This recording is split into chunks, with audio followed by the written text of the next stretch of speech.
Bapak, Ibu, Saudara-saudari, di mana saja Anda berada.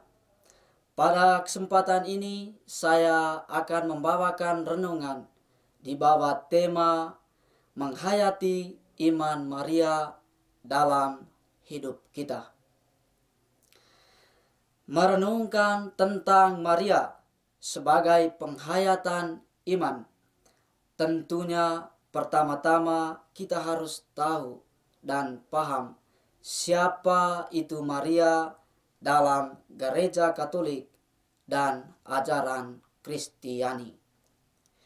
Dan mengapa gereja Katolik sungguh-sungguh berbakti dan menghormati Maria.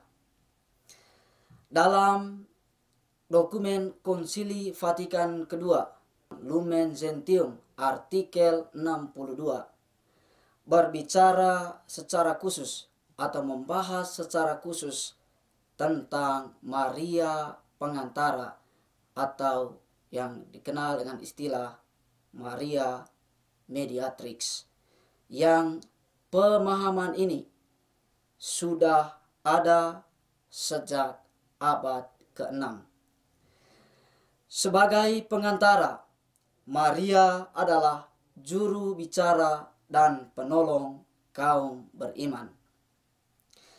Peran kepengantaraan Maria sama dengan orang-orang kudus lainnya. Hanya saja kepengantaraan Maria lebih unggul. Maria Pengantara tidak menggeser kedudukan Yesus Kristus yang adalah pengantara satu-satunya antara Allah dan manusia. Sebagai pengantara, Yesus secara aktif dan dinamis mempersatukan Allah dengan manusia dan sebaliknya. Ia mewakili bahkan menggantikan semua manusia bagi Allah dan menghadirkan Allah bagi manusia. Pengantara itu terjadi begitu rupa sehingga Yesus tidak berdiri di antara Allah dan manusia, tetapi mempersatukan keduanya di dalam diri secara dinamis dan untuk selama-lamanya. Sejak awal gereja, umat Kristen menghormati Bunda Maria secara istimewa, di mana mereka berlomba-lomba menyerukan atau berdevosi kepada Bunda Maria, sebab mereka yakin dan percaya bahwa Bunda Maria selalu mendengarkan dan menolong mereka. Bunda Maria adalah ikon iman yang sempurna, sebagaimana yang diungkapkan dalam Injil, bahwa berbahagialah ia yang telah percaya. Kita bisa lihat dalam Injil Lukas bab 1 ayat 45. Dalam diri Maria pula digenapi iman yang panjang, sejarah iman yang panjang dari Perjanjian Lama yang memiliki banyak cerita tentang wanita yang setia. Mulai dengan Sarah, di mana para wanita yang bersama dengan para bapa bangsa yang padanya janji Allah dipenuhi dan hidup baru berkembang.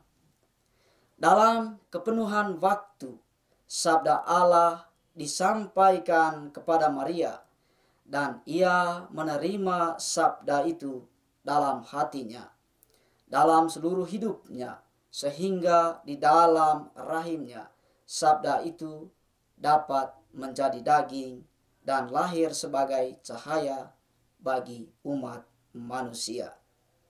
Kita dapat mengatakan bahwa dalam diri perawan Maria yang terberkati, kita menemukan sesuatu, yaitu bahwa orang yang percaya diangkat sepenuhnya ke dalam pengakuan imannya. Karena kedekatannya dengan Yesus, Maria terhubung erat atau menjalin hubungan yang erat pada apa yang kita percayai. Sebagai perawan dan bunda, Maria memberi kita tanda yang nyata keputra ilahi Kristus. Asal-usul Kristus yang abadi adalah Bapa. Dialah putra dalam pengertian yang sesungguhnya, dan ia lahir dalam waktu tanpa campur tangan manusia. Bunda Maria yang mengalami sendiri berkat atas kepercayaannya kepada Allah. Allah menghargainya bukan lewat hormat yang diberikan oleh umat manusia, melainkan oleh kemuliaan Allah sendiri. Dengan cara itu pula lah diberkatilah setiap manusia yang percaya akan Allah. Manusia menghargai pengetahuan, membanggakan ilmu, ingin mengetahui segala sesuatu dan menjadi jelas baginya. Namun Allah tidak memberkati kenyataan dan juga pengetahuan, melainkan kepercayaan, sebagaimana yang diungkapkan dalam kitab suci. Berbahagialah mereka yang tidak melihat namun percaya. Saudara-saudari yang dikasihi Kristus, perjalanan iman Bunda Maria patut kita renungkan bahwasanya model dan teladan keberimanan Maria menjadi teladan keberimanan kita. Maria adalah pribadi yang sangat sederhana dan luar biasa. Dalam Ordo Karmel, Maria mendapat tempat yang istimewa, di mana Maria dikatakan sebagai saudari para Karmelit dari Gunung Karmel.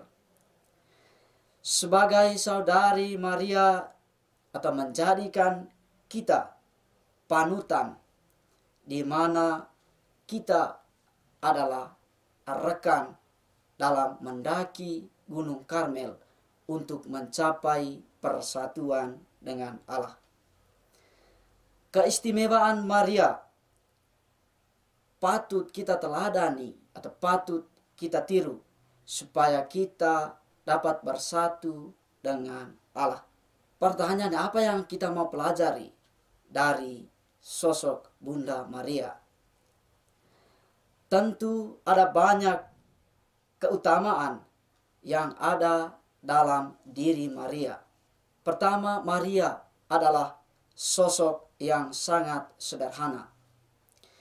Kesederhanaan Maria patut kita teladani di dalam penghayatan kaul kemiskinan kita. Kesederhanaan Maria menjadi teladan bagi kita sebagai inspirasi dalam mengalahkan praktek hedonisme atau kenikmatan yang ada di dalam kehidupan kita sehari-hari atau dalam perkembangan dunia dewasa ini. Kedua adalah sosok yang mau mendengarkan. Maria mau mendengarkan sabda Allah dan menyimpan semuanya itu di dalam hatinya. Maria merenungkan dan mewujud nyatakan setiap persoalan atau pergumulan hidupnya dalam kehidupannya sehari-hari. Mendengarkan menjadi bukti bahwa kita mau bertumbuh dan berkembang menjadi orang yang sangat rendah hati atau menjadi pribadi yang rendah hati. kerendahan hati adalah menjadi kunci bagi kita untuk mewujudkan persatuan dengan Allah. Itulah beberapa keutamaan yang dapat kita pelajari dari Bunda Maria. Semoga firman Tuhan senantiasa membantu dan menuntun kita untuk berkembang dan bertumbuh menjadi orang-orang baik, orang-orang yang bersolider dengan sesama. Tuhan memberkati kita. Amin. Dalam nama Bapa dan Putra dan Roh Kudus. Amin. Novena Santa Perawan Maria dari Gunung Karmel. O Maria, keindahan Karmel, jadikanlah kami layak dalam perlindungan-Mu. Selimutilah kami dengan skapulirmu, dan jadilah bagi kami teladan hidup yang suci. Maria Kuntum Karmel dan Bunda tak bercela, limpahkanlah rahmat yang kami anak-anak-Mu butuhkan. Kami anak-anak-Mu bersukacita dalam segala kebajikan-Mu. Kami mengagumi kerendahan hati-Mu dan bersukacita dalam belas kasih-Mu. Marilah kita berdoa. Bunda Maria yang termulia, Ratu Karmel, Bunda Allah dan Bunda para pendosa yang malang, pelindung sejati bagi mereka yang mengenakan skapulir suci. Kami mohon kepadamu, semoga oleh kemuliaan yang Engkau terima sebagai Bunda Putra Allah, perolehlah juga bagi kami rahmat pengampunan dosa, pembaharuan hidup, penghiburan dalam derita, dan khususnya permohonan yang kami butuhkan dalam doa ini.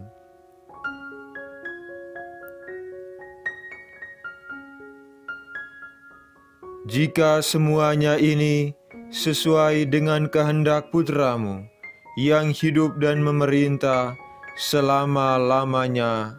Amin. Bapa kami yang ada di surga, dimuliakanlah nama-Mu. Datanglah kerajaan-Mu, jadilah kehendak-Mu, di atas bumi seperti di dalam surga. Berilah kami rejeki pada hari ini, dan ampunilah kesalahan kami, seperti kami pun mengampuni yang bersalah kepada kami. Dan janganlah masukkan kami ke dalam pencobaan, tetapi bebaskanlah kami dari yang jahat. Amin. Salam Maria, penuh rahmat, Tuhan sertamu. Terpujilah engkau di antara wanita, dan terpujilah buah tubuhmu Yesus. Santa Maria, Bunda Allah, doakanlah kami yang berdosa ini, sekarang dan waktu kami mati. Amin. Kemuliaan kepada Bapa dan Putra dan Roh Kudus, seperti pada permulaan, sekarang, selalu, dan sepanjang segala abad. Amin.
Dalam nama Bapa dan Putra dan Roh Kudus. Amin.